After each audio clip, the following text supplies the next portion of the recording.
আল্লাহ রাব্বুল আলামিন ওই আয়াতের মধ্যে জানাইয়া দেন ওয়াতলু আলাইহিম নাবা বানি আদম বিল হক إذ قربا قربانا فتقبل من أحدهما ولم يتقبل من الآخر قال لا تقتلنه قال إنما يتقبل الله من المتقين আল্লাহ রাব্বুল আলামিন বলেন ও আমার হাবিব আপনি আপনার উম্মতদেরকে জানিয়ে দেন আপনি আপনার উম্মতদেরকে আদম আলাইহিস সালামের দুই সন্তানের ঘটনাটা তিলাওয়াত করে শোনাইয়া দেন। আদম আলাইহিস সালামের দুই সন্তান তখন আল্লাহ রাব্বুল আলামিনের নৈকট্য লাভের জন্য কুরবানি দিয়েছেন। আল্লাহ রাব্বুল আলামিন তাদের দুইজনের মধ্যে একজনের কুরবানি কবুল করেছেন। ওয়ালাম ইউতাকাব্বাল মিনাল আখার দ্বিতীয় জনের কুরবানি আল্লাহ রাব্বুল আলামিন কবুল করেন নাই। যার কুরবানি কবুল হয় নাই তিনি তখন যার কুরবানি কবুল হয়েছে তাকে বলেছে লা কুরবান্না আমি তোমাকে হত্যা করব। আর দিনের কুরবানি আল্লাহ রাব্বুল আলামিনের দরবারে কবুল হয়েছে তিনি বলেছেন ইন্নামা ইয়াতাকাব্বালুল্লাহু মিনাল মুত্তাকিন নিশ্চয় আল্লাহ রাব্বুল আলামিন যারা মুত্তাকিন আর যারা পরহেজগার এদের কুরবানি আল্লাহ রাব্বুল আলামিন কবুল করে থাকেন বলেন সুবহানাল্লাহ। তাহলে আল্লাহ রাব্বুল আলামিন কুরবানি কাদের কবুল করেন? যারা আল্লাহওয়ালা, যারা খোদাভীরু, আল্লাহকে ভয় করে, মুত্তাকি পরহেজগার। এজন্য রাসূলুল্লাহ সাল্লাল্লাহু আলাইহি ওয়াসাল্লাম আদম আলাইহিস সালামের দুই বেটার ঘটনাটা তিলাওয়াত করে উম্মতদেরকে ঘটনাটা বলে শোনায় দিয়েছেন। আদম আলাইহিস সালামের দুই সন্তান আল্লাহ রাব্বুল আলামিনের নৈকট্য অর্জনের জন্য কুরবানি দিয়েছিলেন। আল্লাহ রাব্বুল আলামিন তাদের দুইজনের মধ্যে একজনের কুরবানি কবুল করেছেন, আরেকজনের কবুল করেন নাই। যার কুরবানি কবুল হয়নি সে বলেছে আমি তোমাকে হত্যা করব। আর যার কুরবানি কবুল হয়েছে তিনি বলেছেন আল্লাহ তাআলা খোদাভীরুদের কুরবানি কবুল করে থাকেন বলেন সুবহানাল্লাহ। তাহলে কি বুঝলেন? কুরবানি এটা কি নতুন কোন জিনিস? কথা বলেন, কুরবানি এটা কি নতুন কোন জিনিস নাকি এটা হযরত আদম আলাইহিস সালামের জমানা থেকে শুরু? কথা বলেন, আদম আলাইহিস সালামের জমানা থেকে কুরবানি শুরু। এজন্য আদম আলাইহিস সালাম পৃথিবীতে আগমনের পর আমাদের হাওয়া আলাইহিস সালাম মাত্র দুজনে তো ছিলেন। ঘটনা অনেক লম্বা দিকে যাচ্ছে না, সংক্ষেপে কিছু কথা হবে আয়াতের ব্যাখ্যা থেকে। আদম আলাইহিস সালামের স্ত্রী আমাদের আম্মা জান হাওয়া আলাইহিস সালাম তাকে আল্লাহ তাআলা এত সৌন্দর্য দান করেছেন, সারা পৃথিবীতে আদম আলাইহিস সালামের জমানা থেকে শুরু করে কিয়ামত পর্যন্ত যত সুন্দরী নারী আছে, যত সুন্দরী নারী আসবে সবার সুন্দরকে একত্রিত করলে আম্মা জান হাওয়া আলাইহিস সালামের 1000 ভাগের 1 ভাগ হবে না বলেন সুবহানাল্লাহ। আল্লাহ তাআলা তাকে এত সৌন্দর্য দান করেছেন। ইতিহাসের কিতাবের মধ্যে লেখেন আদম আলাইহিস সালামের 239 জন ছেলে মেয়ে ছিল বলেন না সুবহানাল্লাহ। কয়জন? 239 জন। অন্য এক বর্ণনার মধ্যে পাওয়া যায় 180টি জোড়া, 180টি জোড়া। আদম আলাইহিস সালামের সন্তান ছেলে এবং মেয়ে দুটো একসাথে হলো, আমরা যেটাকে জমক বলি। দুটো ছেলে এবং মেয়ে একসাথে হতো, শুধুমাত্র একজন আম্মা জান হাওয়া আলাইহিস সালাম থেকে একা এসেছেন, তিনার নাম হলো হযরত শীস আলাইহিস সালাম।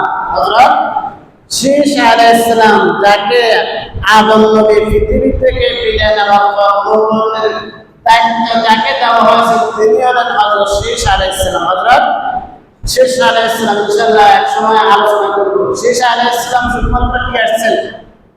বেজোড় আসছেন, একা পৃথিবীতে আসছেন। এছাড়া বাকি সবগুলো আল্লাহ হাওয়া আলাইহিস সালামের পেট থেকে জন্ম থেকে দুটা সন্তান ভূমিষ্ঠ হতো, একটা ছেলে একটা মেয়ে, একটা ছেলে একটা মেয়ে। কথা বুঝছেন তো? তাহলে 240 কজন? 240 জন। আর বর্তমান জমানা আমাদের মাহফিলটা দুটো হবে কেমন জায়গা? কি বলা ঠিক না? আল্লাহ রাব্বুল আলামিন পৃথিবীতে আদমের বংশ বিস্তার করবেন, সেজন্য আম্মাজান হাওয়া আলাইহিস সালামের গর্ভ থেকে 240 জন ছেলে মেয়ে পৃথিবীতে আগমন করেছে। এখন তৎকালীন যুগে তো আর কোনো মানুষ ছিল না। যখনই তাদের বিবাহের বয়স হয়েছে, প্রাপ্তবয়স্ক হয়েছেন, আল্লাহ রাব্বুল আলামিন আদম আলাইহিস সালামকে আদেশ করেছেন, আদম তোমার স্ত্রীর গর্ভ থেকে দুটা সন্তান ছেলে এবং মেয়ে হয়েছে।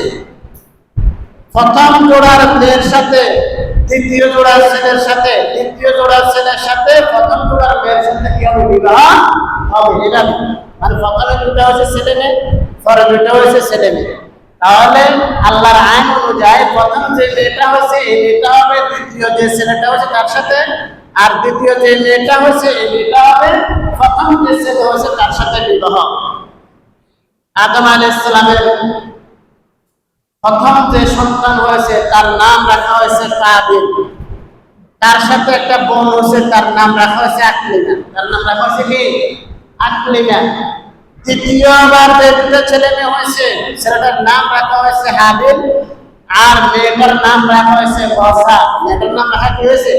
বসা। এখন আল্লাহর আইন অনুযায়ী হাবিলের সাথে যে বোনটা হয়েছে তার সাথে বিবাহ হবে হাবিলের। হাবিলের সাথে যে বোনটা হয়েছে এই বোনটা বিবাহ করবে কে? কাবিল। কাবিলের সাথে যে বোনটা পৃথিবীতে আগমন করেছে অত্যন্ত রূপসী মেয়ে ছিল। হাবিলের সাথে যে মেয়েটা আসছে বোনটা হয়েছে সে কালো ছিল। কি ছিল? কালো ছিল। মানুষ কালো সুন্দর, উত্তম সুন্দর, তারপরে মিডিয়াম সুন্দর, কালো, বেশি কালো, এগুলো আছে না নাই? আমরা তো আসলে মানুষ নিয়ে কখনো চিন্তা করি না। দেখেন তো পৃথিবীতে এত কোটি কোটি মানুষ, কোটি কোটি মানুষ পৃথিবী থেকে বিদায় নিয়েছে, বর্তমানে আছে, আরো আসবে। একজন মানুষের চেহারার সাথে আরেকজন মানুষের মিল আছে? কথা বলেন না কেন? মিল আছে না? এটা কুদরতের শান। কার শান এটা বলেন? আল্লাহর শান। মানুষ এটা নিয়ে চিন্তা করলে চলে, আর কিছু লাগে না। এখন আদম আলাইহিস সালাম পুরো সন্তানকে ডাক দিলেন, আমার সন্তানরা তোমাদের বিবাহের বয়স হয়েছে, আল্লাহ রাব্বুল আলামিন আমাকে আদেশ করেছেন তোমাদেরকে বিবাহ বন্ধনে আবদ্ধ করার জন্য। আল্লাহ তাআলা যেভাবে আমাকে শরীয়ত দিয়েছেন ওই অনুযায়ী কাবিলের বোনকে হাবিলে বিবাহ করবে, হাবিলের বোনকে কাবিলে বিবাহ করবে। কাবিল বলে, আদম আলাইহিস সালামকে আব্বা জান, আপনি এটা অন্যায় করতেছেন, আপনি এটা জুলুম করতেছেন। আল্লাহ রাব্বুল আলামিন তো জোড়া জোড়ায় পাঠিয়ে দিয়েছেন, আমার সাথে যে বোন আছে আমি তাকে বিবাহ করব। আপনি হাবিলকে একটু বেশি ভালোবাসেন, সেজন্য আপনি এটা আমার উপর জুলুম করে আমার বোনটাকে আপনি হাবিলের সাথে বিবাহ দিতে চান। আদম আলাইহিস সালাম বলেন, আরে সন্তান, এটা আমার বিধান নয়, এটা আল্লাহ রাব্বুল আলামিন আমাকে আদেশ করেছেন, সেজন্য আমাকে আল্লাহর আদেশ অবশ্যই মান্য করতে হবে। কারণ একবার ভুল করে আমি জান্নাত থেকে বাইরে আসছি, কত কান্নাকাটি করেছি, আবার যদি আল্লাহ সেই শরীয়ত যদি আমি অমান্য করি, না জানি আবার বিপদ আসে।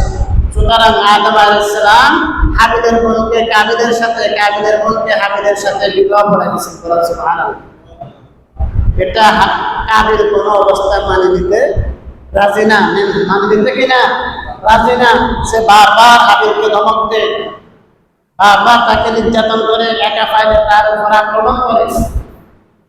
আদম আলাইহিস সালাম যখন এটা দেখলেন তখন আদম আলাইহিস সালাম বললেন, ও আমার সন্তানরা, তোমাদের যেহেতু বিশ্বাস হচ্ছে না, ঠিক আছে, তোমরা তোমার ভাই সে আল্লাহ রাব্বুল আলামিনের নৈকট্য লাভের জন্য তোমরা কি করো? কুরবানি করো। কি করো? কুরবানি করো। সঙ্গে সঙ্গে হাবিল এবং কাবিল দুই ভাই মিলে দুইটা ফসল কুরবানি দিয়েছেন। তৎকালীন যুগে কোরবানি কবুল হওয়ার জন্য একটি নিশানা ছিল, চিহ্ন ছিল, আলামত ছিল। চিহ্নটা কি? যার কোরবানি কবুল হতো আকাশ থেকে অগ্নি শিখা এসে ওই কোরবানির পশুটাকে জ্বালিয়ে ছাই করে দিত। আর যার কোরবানি কবুল হতো না তারটা জমির মধ্যে পড়ে থাকতো। হাবিল এবং কাবিল উভয়জনে মিলে যখন আল্লাহ রাব্বুল আলামিনের নৈকট্য অর্জনের জন্য কোরবানি করেছেন, আকাশ থেকে অগ্নি শিখা এসে হাবিলের যে পশুটি ছিল ওটাকে আগুনে জ্বালিয়ে ছাই করে দিয়ে আগুন চলে গেছে। কিন্তু কাবিল যে পশুটাকে কোরবানি দিয়েছেন সেটা জমিনে ওইভাবে পড়ে আছে। আদম আলাইহিস সালাম বলেন, ও আমার সন্তানরা, আমি যে তোমাদেরকে যে বিবাহটা করাই দিলাম এটা আমার নিজের ইচ্ছা মতো আমি করাই নাই, এটা আল্লাহ রাব্বুল আলামিনের পক্ষ থেকে হয়েছে। এখন তো বুঝতে পারছো যে হাবিল যে তার বোন তোমার বোনকে বিবাহ করেছেন এটাই ঠিক, এই জন্য হাবিলের কোরবানিটা কবুল হয়েছে। দেখো কাবিল, তুমি যে আমার সাথে যে তোমার ভাইয়ের সাথে যে আচরণ করেছো, আমার উপর তোমার যে মনে কষ্ট ছিল, এটা কিন্তু আমার বিধান নয়, এটা কিন্তু আমার মনের ইচ্ছা নয়, এটা আল্লাহ রাব্বুল আলামিনের পক্ষ থেকে শরীয়ত, সেজন্য তোমার কোরবানিটা কবুল হয় না। কাবিলের কোরবানি যখন কবুল হয় নাই, কাবিল এবার হাবিলকে বলে, ক্বালা লা আকতুলান্নাক, আমি তোমাকে হত্যা করব, আমি তোমাকে কি করব? হত্যা করব। তখন হাবিল বলে, ক্বালা ইন্নামা ইয়াতাকাব্বালুল্লাহু মিনাল মুত্তাকিন, নিশ্চয় আল্লাহ রাব্বুল আলামিন যারা মুত্তাকিন, যারা খোদাভীরু, আল্লাহ রাব্বুল আলামিন তাদের কোরবানি কবুল করে থাকেন। বলেন সুবহানাল্লাহ।